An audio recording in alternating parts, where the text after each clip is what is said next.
ನಮಸ್ಕಾರ. ನ್ಯೂಸ್ 26ಗೆ ಸ್ವಾಗತ.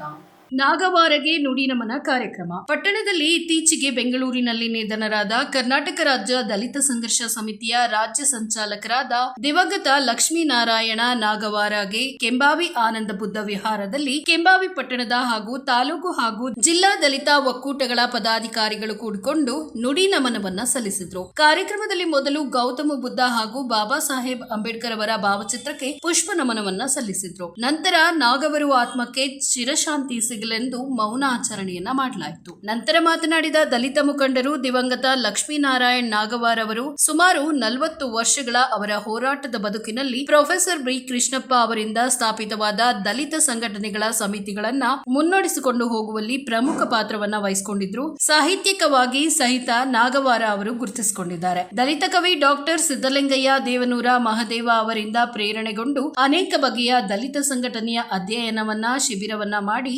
ಹೆಸರುವಾಸಿಯಾದ ನಾಗವಾರ ಅವರು ತಮ್ಮ ಸಂಘಟನೆಯನ್ನ ರಾಜ್ಯದ ಉದ್ದಗಲಕ್ಕೂ ಸಂಚರಿಸಿ ಪ್ರಬಲವಾದ ಸಂಘಟನೆಯನ್ನ ಕಟ್ಟಿ ಬೆಳೆಸಿದ್ರು ಅಂತ ತಿಳಿಸಿದ್ರು. ಈ ಸಂದರ್ಭದಲ್ಲಿ ಶರಣಪ್ಪ ಗುಳಬಾಳ, ಹೊನ್ನಪ್ಪ ರಸ್ತಾಪುರ್, ಲಾಲಪ್ಪ ಹೊಸ್ಮನಿ, ರಾಮಣ್ಣ ಕಲ್ದೇವನಹಳ್ಳಿ, ಗೋಪಾಲ್ ಬಜ್ಜಲ್, ರಾಹುಲ್ ಹುಲಿಮನಿ, ಭೀಮರಾಯ ಸಿಂದಗೇರಿ, ಶಿವಲಿಂಗ ಹಸನಾಪುರ, ಪರಶುರಾಮ ಬಳಬಟ್ಟಿ, ನಿಂಗಣ್ಣ ಗೋನಾಳ, ರಾಮಚಂದ್ರ ವಾಗನಗೇರಿ, ಮಲ್ಲಪ್ಪ ಕೆಇಬಿ, ಮಲ್ಲಿಕಾರ್ಜುನ ಕಡಕಲ, ಬಸವರಾಜ್ ಮಲ್ಲೇಶ್, ಶರಣು ಹೊನ್ನಳ್ಳಿ, ಮಡಿವಾಳಪ್ಪ ಕಿರುದಳಿ, ಶಿವಪ್ಪ ಜಿ ಕಂಬಾರ್, ಮರೆಪ್ಪ ಕಟ್ಟಿಮನಿ, ಬಸವರಾಜ್ ಯಮನೂರ್, ಮಾಳಪ್ಪ ಯತ್ನಾಳ್, ಮಲ್ಲು ಕಟ್ಟಿಮನಿ ಇತರರು ಉಪಸ್ಥಿತರಿದ್ದರು.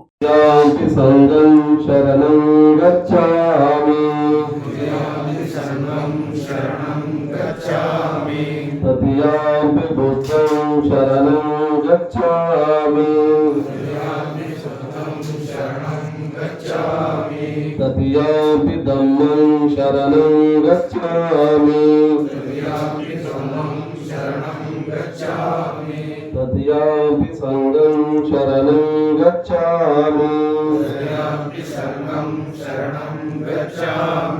पाणातिपाता वेरमणि सिक्खापदं समाधियामि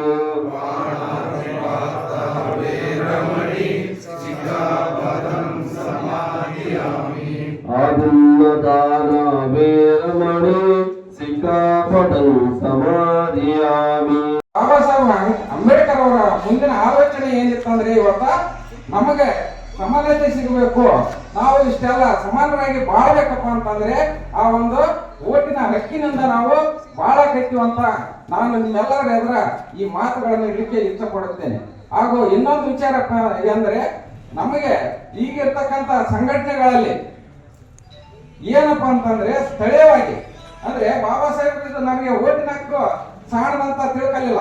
ಇವತ್ತ ಬ್ರಾಹ್ಮಣರಲ್ಲಿ ಯಾವುದೇ ಜಾತಿ ಬರಲಿ, ಇವತ್ತ ರಾಜನ ಆಗ್ಬೇಕಂದ್ರೆ ನಮ್ಮ ಮನೆಗೆ ಬಂದವನ್ನ ನಮಸ್ಕಾರ ಮಾಡ್ತಾನೆ, ನಮಸ್ಕಾರ ಮಾಡಿ ಇವತ್ತ ರಾಜನ ಆಗುವಂತ ಒಂದು ಪರಿಸ್ಥಿತಿ ಡಾಕ್ಟರ್ ಬಾಬಾ ಸಾಹೇಬ್ ಅಂಬೇಡ್ಕರ್ ಅಂತ ನಮಗೆ ಸಿಗ್ತೀವಿ. ಅದೇ ರೀತಿ ಇವತ್ತ ಸಂಘಟನೆಗಾರರಲ್ಲಿ ಒಂದು ನಾನು ವಿನಂತಿ ಮಾಡಿಕೊಳ್ತೇನೆ, ಏನಪ್ಪಾ ಅಂತಂದ್ರೆ ಈಗ ಇರ್ತಕ್ಕಂಥ ಸಂಘಟನೆಗಳಲ್ಲಿ ಇನ್ನೂ ಶಕ್ತಿ ಇದೆ ಇಲ್ಲ ಅಂತ ನೀವು ಅನ್ಕೋಬೇಡಿ. ಉದಾಹರಣೆಗಾಗಿ ನಮ್ಮ ಕೆಂಬಾಯಲ್ಲಿ ಇರ್ತಕ್ಕಂಥ ಒಂದು ಶಕ್ತಿಯ ಒಂದು ಉದಾಹರಣೆ ನಾನು ನಿಮ್ಗೆ ಕೊಡ್ತೀನಿ. ಏನು ಈ ಉದಾಹರಣೆ ಅಂತಂದ್ರೆ, ಇದು ಸರ್ಕಾರಿ ಜಮೀನಾಗಿತ್ತು, ಇದಕ್ಕೆ ಯಾವ ಸಮಸ್ಯೆ ಬರಲಿಲ್ಲ.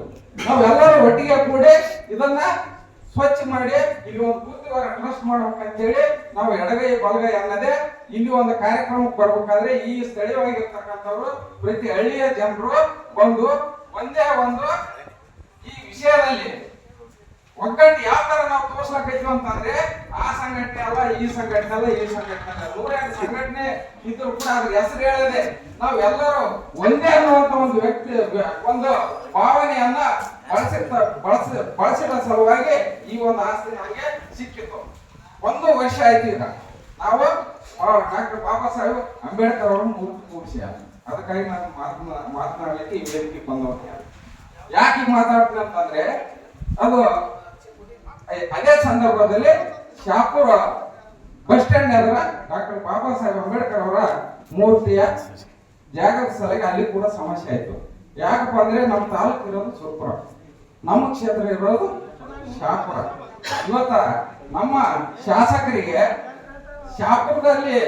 ಶಾಪುರ ಇರ್ತಕ್ಕಂಥ ಒಂದು ಅವಲಂಬನೆ, ಒಂದು ಅಭಿಲಾಷೆ ನಮ್ಮ ಕೆಂಬಾವಿ ಭಾಗಕ್ಕೆ ಇಡಂಗಿಲ್ಲ. ಯಾಕಂತಂದ್ರೆ ನಾವು ತಾಲೂಕದಲ್ಲಿ ಸುರಪುರಕ್ಕ ಆ ಕಡೆ ಹೋಗ್ಬೇಕು ಈ ಕಡೆ ಹೋಗ್ಬೇಕು, ನಾವು ಹೈರಾಣದಾಗಿದ್ದೀವಿ.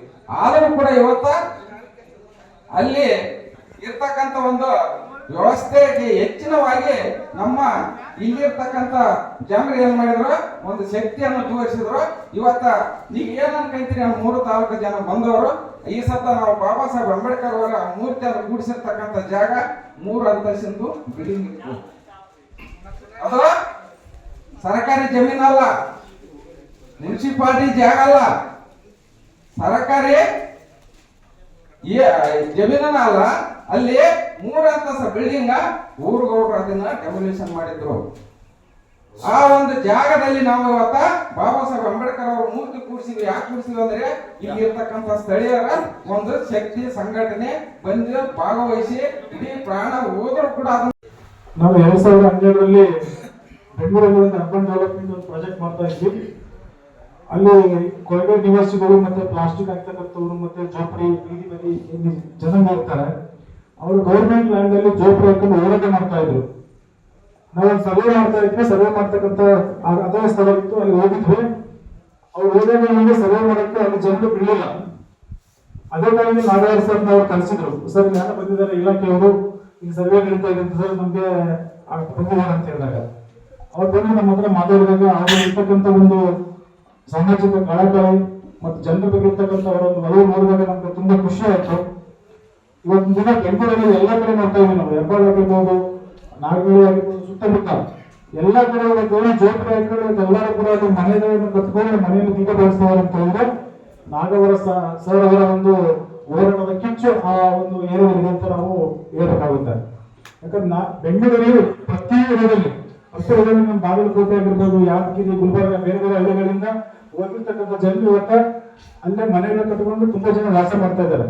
ಅವ್ರಿಗೆಲ್ಲ ನೆಲೆಯನ್ನು ಕೊಡಿಸಿಂತ ಹೋರಾಟ ಮಾಡ್ಕೊಂಡು ನೆಲೆಯನ್ನು ಕೊಡಿಸ್ತಕ್ಕಂಥ ಯಾರು ಅಂತ ಹೇಳಿದ್ರೆ ನಾಗವರ ಸರ್ ಅಂತ ನಾವು ದಿನ ನೆನೆಸ್ಬೇಕಾಗುತ್ತೆ. ಯಾಕಂದ್ರೆ ನಾವು ಅಲ್ಲಿ ಸರ್ವೆ ಮಾಡಿದ್ವಿ, ಹತ್ತಿರ ನೋಡಿದ್ವಿ. ಎಲ್ಲ ಕಡೆ ಹೋದಾಗ ಅವ್ರ ರೀತಿ ಮುಂದೆ ಮಾತು ನಮ್ಗೆ ಯಾರು ಕೆಲಸ ಮಾಡ್ಕೊಂಡು ಹೇಳ್ತಿದ್ರೆ ನಾಗವರ ಸರ್ ಅಂತ ಹೇಳ್ತಿದ್ರು. ಹಾಗಾಗಿ ಇವತ್ತು ದಿನ ಮಾತಾಡೋದು ತರಿಸ್ತಾ ಇದೆ ನಮ್ಗೆ. ಹಾಗೇನೆ ಅವರು ಹೋರಾಟ ಅಷ್ಟೇ ಅಂತಲ್ಲ, ವಿದ್ಯಾರ್ಥಿ ಜೀವನದಲ್ಲಿ ಕೂಡ ಹೋರಾಟ ಮಾಡಿದ್ದಾರೆ ಅವರು. ಹಾಗೇನೆ ಪ್ರತಿ ಸಾಹಿತ್ಯ ಕ್ಷೇತ್ರದಲ್ಲಿ ಕೂಡ ಸಾಹಿತ್ಯ ಕ್ಷೇತ್ರದಲ್ಲಿ ತಮ್ಮದೇ ಆಗಿರ್ತಕ್ಕಂಥ 3-4 ಕೃತಿಗಳನ್ನು ಬರೆದಿದ್ದಾರೆ. ತಮ್ಮದೇ ಒಂದು ಇದಾಗಿತ್ತು ಲೇಟೆಸ್ಟ್ ಅಪ್ಡೇಟ್ಸ್. ಇನ್ನಷ್ಟು ಸುದ್ದಿಗಾಗಿ ನೋಡ್ತಾ ಇರಿ News 26 ಕನ್ನಡ. ನಾವು ನಿಮ್ಮೊಂದಿಗೆ.